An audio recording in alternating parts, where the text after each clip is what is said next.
All right, we start this July 19th looking at my cat, Edmund. And I do apologize. The Platoon movie review was removed for several different reasons.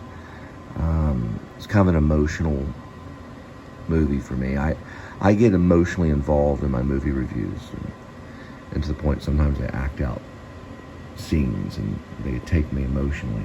Anyway, oh, you okay, kitty? Anyway, so just want to make sure you knew about the Platoon thing. Maybe I'll find someone else to do the review for me. You okay, sweetie? No, don't do that. Are you okay? I know what you're doing. I'm fine. All right. Please. Did you find the phone? Yes. Privacy, please. All right.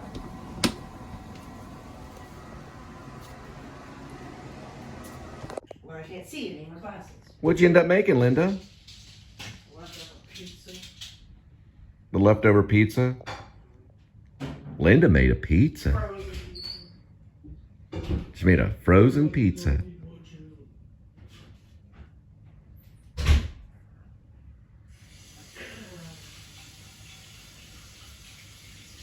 All right, I gotta find Kitty. Let's see where Kitty is. There's the scratching post and the 2-level condo for Kitty and Whale Shark Tunnel. Let's see if I can find Kitty anywhere. Let's see. Oh, there's Kitty. What's Kitty doing? There's Kitty. Did you see Kitty? Yes, of course. There's Kitty. You're a good kitty. We're gonna start the day. You gonna stay here in the Tempur-Pedic bed all by yourself? You go right ahead, kitty. Details at specsonline.com. It wasn't really until his third symphony, his Eroica Symphony by Beethoven, that he really kind of developed or started developing his signature sound. The first couple of symphonies he wrote, since he took lessons in symphonic writing from Haydn, sound very Haydn-esque. So you might be thinking that. All right, 183,950 miles on the speedometer. We're dealing with jumped up, 104 degrees Fahrenheit. So I'm assuming it's probably like 90 something, 90, maybe 98. I'll look it up later. That's just what the car's reading. It always reads too high. We're at July 19th, 2023. And welcome to the Please Subscribe show. I am your host, Cole Spivey, and I have some things to talk about that are really important. And while I tell you where I'm going, I'm actually going to, I'm actually in the process of, we're going to do a vlog about taking a drug test. So this is kind of like a pre-screen drug test for a rideshare program. All right, so if you know me, first of all, I'm on my way to take a drug test. I don't do drugs. I don't drink alcohol. I don't drink beer. I very rarely drink wine. I don't take aspirin. I don't take Tylenol. I don't take any type of drug, and pretty much have been that way my whole life unless I'm forced to take a drug. And lately, after the last 10 years or so of my life, I haven't been forced to take any type of drug. And I don't choose to, because I am the ruler of this. I make decisions for myself when it comes to my body and my mind. Now, I want to talk about community guidelines on YouTube, or community, whatever they talk about. Okay, I think they jumped to the gun a little bit on this. Now, one of my favorite movies of all time is the 1986 Oliver Stone picture movie. It's a movie, Platoon, with the Willem Dafoe, Tom Berenger, Charlie Sheen, Kevin Dillon, the brother of Matt Dillon. Just a countless amount of actors. Oliver Stone himself is in it. He plays one of the kind of like, high officer, ranked officers at a platoon-based camp that gets overrun by a suicide bomber. If you ever seen Platoon, Charlie Sheen, the son of Martin Sheen, who Martin Sheen was in Apocalypse Now, Charlie Sheen being the star of Platoon, playing a character named Chris Taylor, I believe is what they call him, Taylor, and he is the protagonist of the movie. Now, I did a review on it that was kind of an emotional review, comparing the police action of Vietnam to what's currently happening in today's society with people like George Floyd being killed and other martyrs that have died for the cause of anti-policing in America, which I represent anti-policing, meaning I've got a weird relationship with the police because I actually have a high-ranking police officer in my family, or in my, I guess, ex-family or whatever. Basically a brother-in-law that's a police officer. But I do feel that policing is wrong. I think it's wrong in this country. Any form of policing in any country I think is wrong. It shows the cowardness of the country, how the country does not put their faith in God. Listen, with all the guns that Americans have, and I'm very pro-gun, okay? So I'm very John Millie's in the fact that I think we should have all different types of assault rifles and sniper rifles and everything, bazookas. I think we should be armed to the gill as American citizens. But I don't think the police should have weapons. I think the police need to be disarmed like they are in the UK, and that they don't need to do chokeholds, and that they don't need to police anything. We are a country that we know how to go out there and find our own way to make a living. We're independent people, and we don't need to be policed in any form or fashion. Okay, at any form or fashion. And I was comparing the policing of this country with the policing that went on in Vietnam in the 1960s. Actually, it went on for way back. I mean, coming out of the 40s. So the French had gotten there in the 50s. They were doing their own type of policing, and then eventually America came in, and we just found a reason to be there. We found that's what's wrong about policing.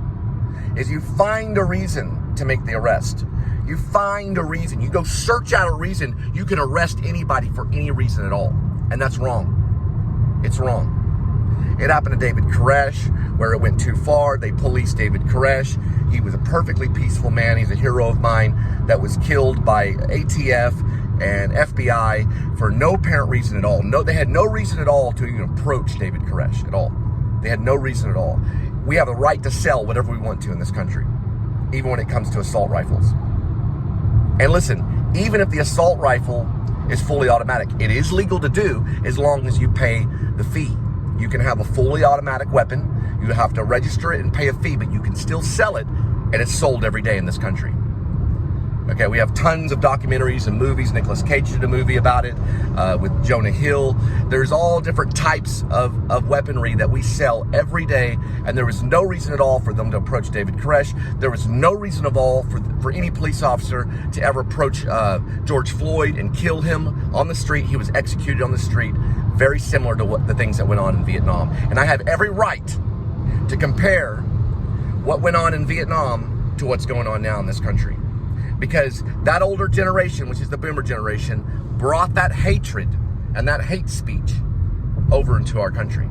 And it has seeped into our souls. And I'm Generation X, and I'm a product. I'm a son of that war. That was a miserable, lost war that we never should have even gone to Vietnam. And even the American government and military has admitted openly that Vietnam is wrong. And that's all I was trying to show. I was trying to show that people are evil at times. People can be evil, they can bully, and they can be wrong. And I have the right to speak out and say that about the movie Platoon, which I think did deserve an Academy Award. I think it's an emotional movie. When you watch it, you are provoked with emotion, and I was only being honest about how I felt. YouTube didn't like it, so you will not be able to see that review. Now, there are copyright claims and all kinds of red flags that have gone off on the Platoon review, on the 1986 Oliver Stone movie Platoon review, and it will not be seen on YouTube. And I apologize. It was an emotional thing. I was comparing a moment with Tom Berenger holding a gun up to a young Vietnamese girl in the village of My Lai to pretty much kind of what goes on every day in our country with the police. Okay, the police are wrong. Okay, now I can't have hatred in my heart towards any person, not even my enemy. And that's what I'm kind of learning on YouTube, which is an interesting thing because they'll remind you and they'll tell you, you can't have hatred in your heart. Okay, that's what they're saying. But you can speak your mind. Okay, and can we protest on YouTube? Absolutely, yes we can. Now, I'm going to bring that protest of what I was talking about because I am a protester. I'm a Protestant. A Protestant means a protester. And I'm going to transition this speech that I'm having now over to what's going on right now in Hollywood, which is SAG and the AFTRA protesting, which I think is great. And German in Venice had vlogged it, and he's out there showing the people with the picket signs, and they're out there saying, we think that SAG deserves more. And certainly when I was an actor in Hollywood, and I was a background actor for a few movies, I didn't feel like I was getting paid enough. Now, I did meet a few of the background artists, or what they call atmosphere, that walk in the background. That's what I was. I was an extra in Hollywood. And I had met a few of them that what they would do is they would get on set for a movie. And one of them, I think one guy got on the set for Planet of the Apes. And then he jumped over, finished that set as a background artist. He'd go to another studio, or he'd go to another set, and he would be background artist for that particular movie. And then all of a sudden, he had come over, and we were doing Moonlight Mile. At the time, it was called Babies in Black, and I was working with I was on set with Dustin Hoffman and Jake Gyllenhaal, and I was just background, just kind of watching what was going on. And I met this guy, and he said, "Yeah, we just got off the set of Planet of the Apes. I was playing an ape last night, and now we're on the set of this Moonlight Mile, and we're doing that." And like he'd do like 2 or 3 movies a day doing background art. So he was making like $300 a day, and that's what he had to do. It was a full day thing. He'd get up at the break of dawn, and he'd be done by like 10 o'clock at night doing background work. Full-time background artist, So I hope to see a lot of them. I hope to see a lot of them striking and holding up the picket sign, because I know they weren't being treated right. This guy having to jump around movie set to movie set just to make a measly $300 a day, which is nothing for an actor. To make $300 a day is nothing for an actor. An actor makes $26,000 or $27,000 an hour. Okay? That's what some of these movie stars make. They make like $27,000 to $30,000 an hour. They really, I've done the math. That's how much they can make. They make $25 million to $40 million a year. And the second biggest industry, is the movies. The first one is video games. So video games are making more. That's the number one revenue for Hollywood, for the entertainment industry is in video games. The kids love them, and they'll play video games all day, and they'll buy it up as much as they can. And it in China, it's gotten out of control. But the video game industry makes the most, and the actors are involved in the video game industry. Now, movies make second most. So if you're a movie star, you're second place in making money in the movie industry, right underneath the gaming, as in video games. You're right underneath the video games. So if you're a movie star, you're right there underneath the video games, because the video games are making more money than you. But the voiceover artists are the ones that are doing very well in the video game industry. They're doing very well. One of my acting coaches, Diane Salinger, she was actually in Dante's Inferno's voiceover. So I know that the big time actor, she was also in Pee-wee's Big Adventure. She played Simone, about to sneeze. Sorry about that. But what I'm trying to say is that the third one, of course, is music. So it goes first with video games, then it goes to acting, and then music. But they're on strike right now. So actors are on strike, SAG, and this happened in 1999, right before I left to go to Long Beach, and was on my way to moving into Hollywood. I wanted to move into West Hollywood or somewhere in Hollywood where I could get a back house, and I was trying to do that before I ended up going to New York and studying at the Actor Studio, which I studied at the Actor Studio Drama School. So this is a big kind of thing. I wanted to bring attention to that. And I tried the movie review and things like that. It didn't work out for me. That's okay, because I used to be an actor before I started this channel and everything. And I tried to do a feature film on my first channel, which was Pigeon 1, and it was called Bulb, and I didn't get any funding, and I did pay actors, and we did show up, and we did this thing it took about a year and a half, and I did this whole thing where I laid out basically what I was doing is I was posting dailies.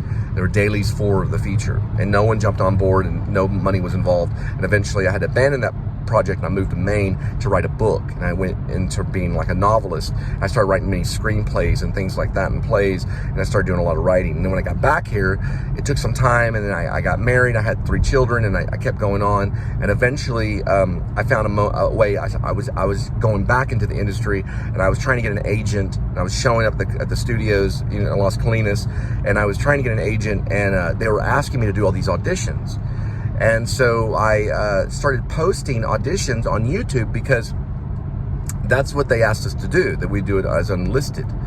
And I noticed this, I was like, well, why don't I just create my own channel?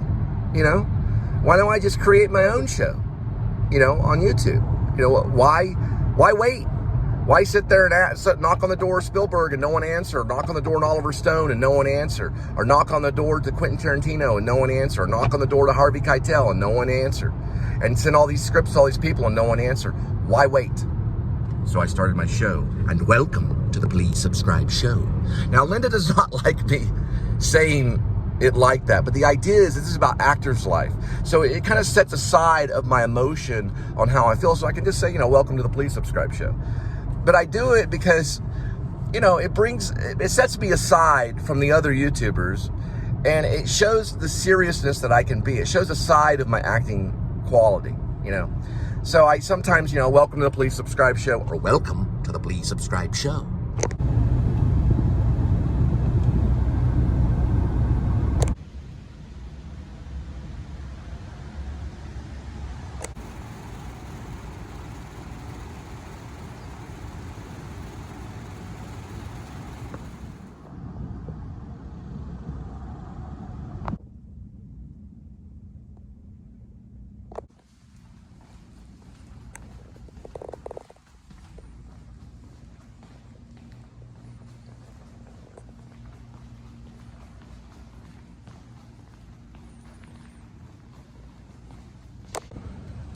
Okay, well,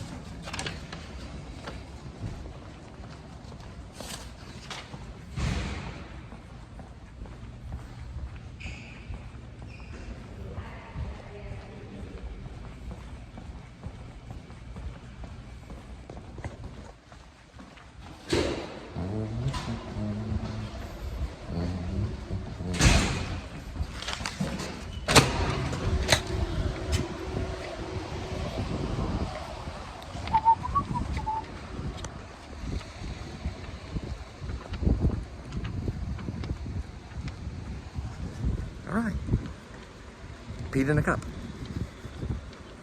So, anyway, 72 hours is how long it takes for final results. So, this is proof that I did it. All right, here, regular unloading, so 339. Where did that? I also did that. There. Some places are $2.99. Well, I went by QT. They're at $3.39, which I know if you're in California right now, you're probably paying like $6 a gallon for gasoline. But the thing is, it's like you never know on the gas prices, because the other day it was like $2.99. I think it was like $2.99 at one place. But $3.39 is really not that bad. I mean, compared to, California, where they're paying like $6 a gallon for gasoline.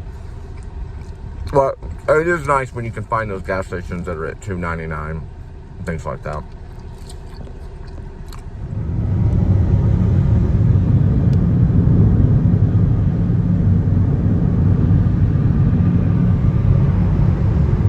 There's the one and only Six Flags, and I worked there in 1992, 93, the summer of 93, the Hollywood Stunt Show. They took the dolphins out. I wrote a screenplay at the time called Dancer, Dolphin, a Dreamer. No, I worked there in 92, the summer of 92. It's the first year that I got involved in Pascal High School. And I worked at Six Flags. It was right on the other side of the Shockwave. And it was called the Hollywood Stunt Show. dolphins were there for many years, like 20 or maybe 30 years or more. And they eventually turned the Hollywood Stunt Show into the Batman show. I don't know if they still have it. They probably do. They have this show there that has Batman in it. The Joker's on the other side. The Batman ride is, I want to say, that's Mr. Freeze right there.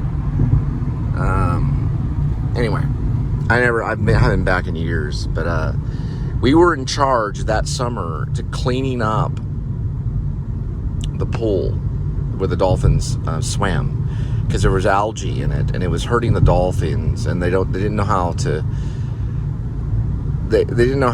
save the dolphins on it, so they moved the dolphins. I remember when I signed out on my when I signed other people's annuals, I said I'd be swimming with the dolphins. That was kind of a joke about the Hollywood Stunt Show. Well, really, it was about the dolphins at the Six Flags. So I'd be swimming with the dolphins, and I was, saying that I'd probably go back to Six Flags and work there, until I went to Westland. And then I think a lot of people thought I was quoting David Bowie from the song Hero. And then later on, I listened to the David Bowie song and realized that he was, talking about dolphins in the song. I didn't know it. I wasn't that big of a David Bowie fan until later on, until like after college.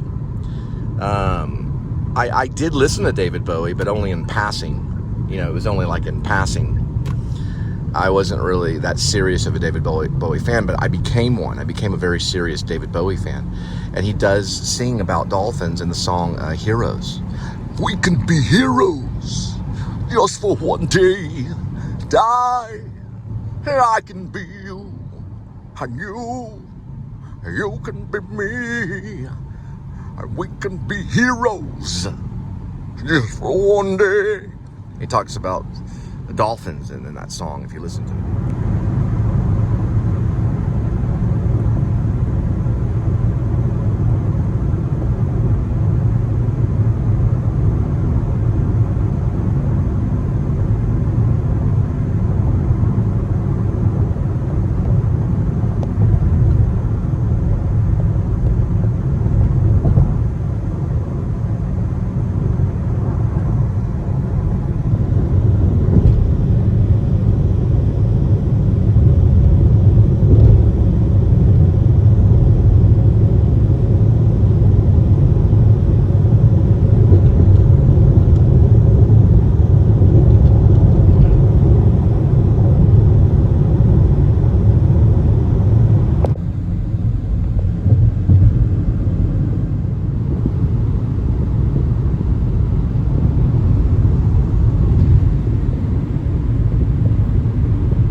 Walmart right down this way and over there.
They do it somehow.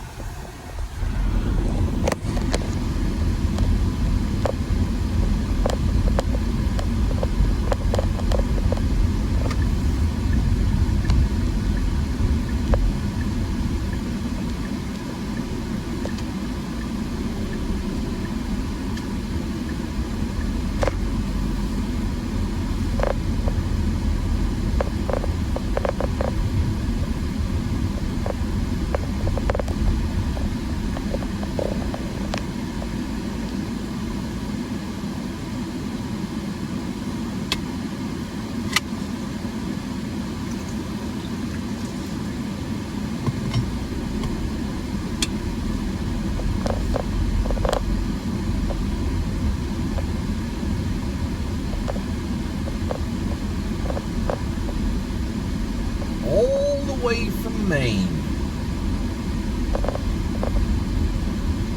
Long ways, Maine and Dallas. Dallas, Texas.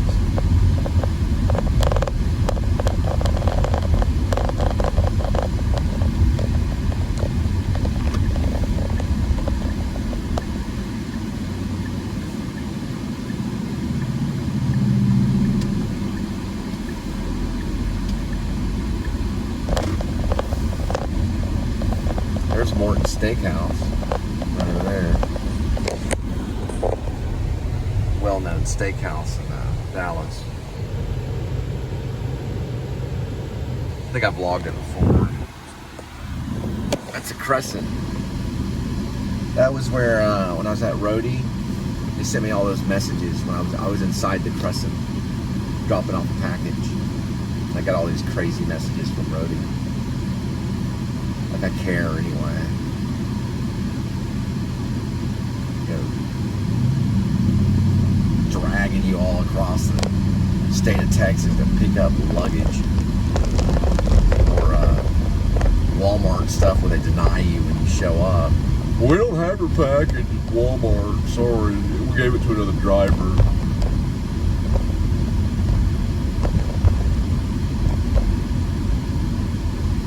That's Rhodey, coming out of Georgia. Rhodey. This is actually Dallas, Texas. They need a packaging company out of Dallas, Texas. One I worked for in Hollywood was Go Between. They're pretty good.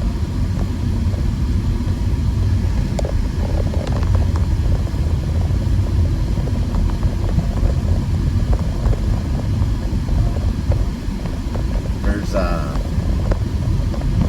Hunt.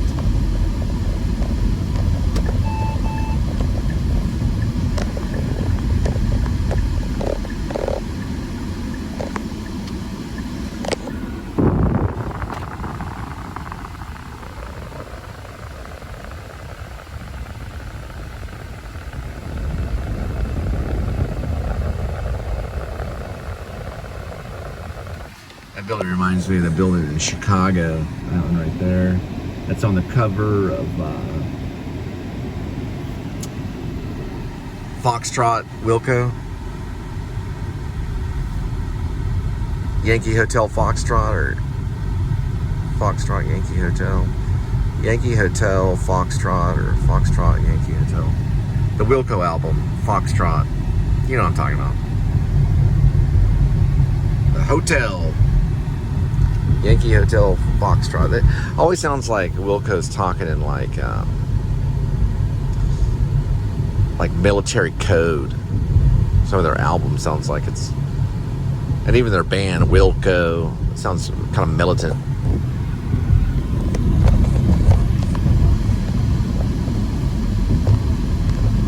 Wish we could have a band like Wilco in Dallas. It's called the TheColeandLindaFilmmakerBand, or Peace Child Beautiful. So I go this way. I have no idea how to get out of here. I do this every single time. I'm like, I don't know if that's the right way. There's that main building there. Let's see, Alexa. Something tells me to go this way. Good old Luke Skywalker. Just gonna turn on this way. Yeah, I think this is correct.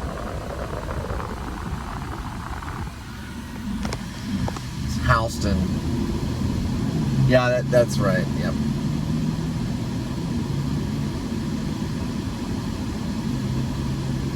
Yankee Hotel Foxtrot.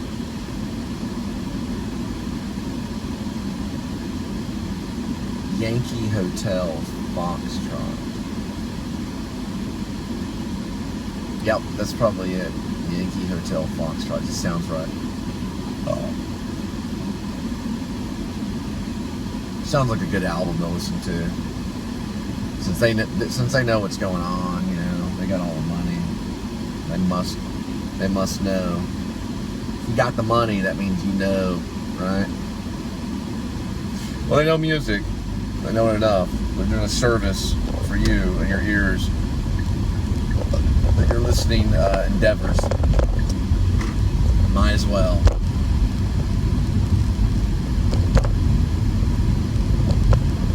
Yep, there's the caddy. The catty.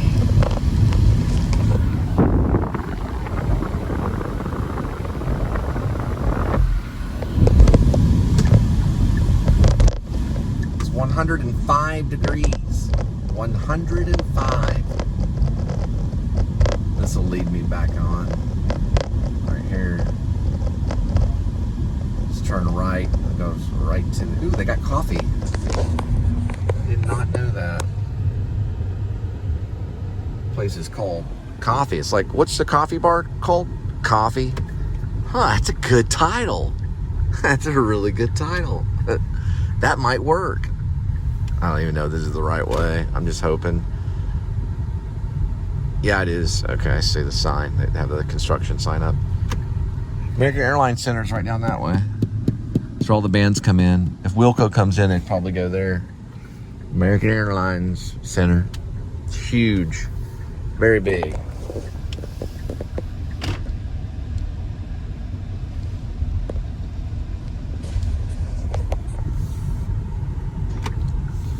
Alright.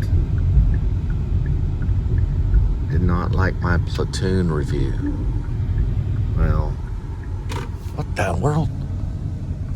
Well, I'm sorry, dude. I didn't even see you. Golly. It's like the Wizard of Oz, man. Just come out of nowhere. We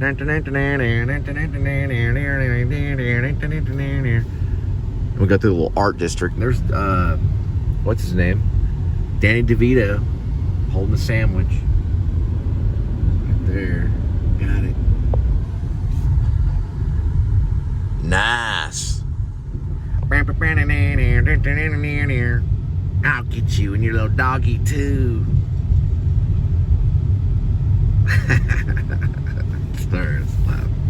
He came like right beside me, like totally just hauling. Now he's on Edison. He got on the sidewalk. They're really not supposed to get on the sidewalk though. It just depends on the area, but he probably feels safer on the sidewalk unless he's getting a tracking shot. It's amazing the people that want to be in my show, you know. It's just amazing. I really do appreciate them, you know. They just walk right up and they're in my show, the Please Subscribe show. There's the Virgin Hotel. I've been in there too. I've done a couple of deliveries in there. Oakland. Good time, good time. Just keep it going. 8 minutes right now.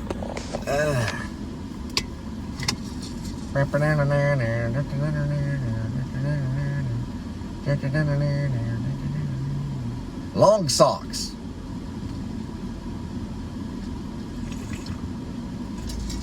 I'm a little jumpy, I know. I'm a little jumpy. It's just, some people are. It's just in their bloodstream, you know. I freak out. I'm sorry. I'm sorry. You know? It just happens with me, you know. I'm just a little freaky, you know. I get jumpy. I don't know why. I don't know where it's coming from. Me and the other dude, we were talking for about 30 minutes about 9/11, September 11th, and I think, you know, basically New York City is going to get nuked. I seriously feel that way. I just don't know when it's going to happen. It could be 5 years from now or 50 years from now. I don't know. I think it's going to be some kind of suitcase bomb. It's going to kill, I don't know, a lot of people. I just don't want to see that happening. But I never predicted September 11th of 2001. I never predicted it. Didn't think anything was going to happen. I don't know if some people predicted it. Some people did. Insurance companies predicted it. But we don't know, you know. We don't know if it's going to be 5 years from now or 50 years from now. But do you really think New York City's never going to get hit again? Do you really think? They're like, oh, we're fine. Go buy a hot dog and hang out. Who cares? You know, we're going to go see the Yankees play. You might as well have that kind of, you know, feeling. Oh, I'd be in New York City doing this. I love New York City. I'm a big fan. It's amazing. When you see, let's say, if you really love someone and they just go somewhere and they just get the crap beat out of them and you happen to be around, you know, you feel differently about them. It's like every time I hang out with you, you know, we go to the bar or something and you get beat up completely horrible. That's kind of how I feel about the city. I just feel like if I show up there, something horrible is going to happen. I really do feel this way. I know it's kind of feelings of grandeur. And if I didn't feel that way, you know, I probably would show up there, you know. I really like that city. It's a cool city. New York is cool. But I really do feel if I show up in New York City, something horrible is going to happen, you know. And I guess when I get to a point and I don't care anymore about my life or my safety, then I probably will go to New York. I'll be at that point where I just don't care anymore. And maybe at the time when I was younger, maybe that's how I felt. I just didn't care. But when you really see it, then you really start to value your life. And you're thinking, man, the city is very nerve-wracking. And if you go there and you don't feel the shadow of what happened on that day of September 11th of 2001, you're insane, in my opinion. You know, if you walk down the sidewalk of New York City and you're like, I feel completely safe, I'd be going, you're insane. I don't know. Anyway, that's just, you know, how I feel.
one thing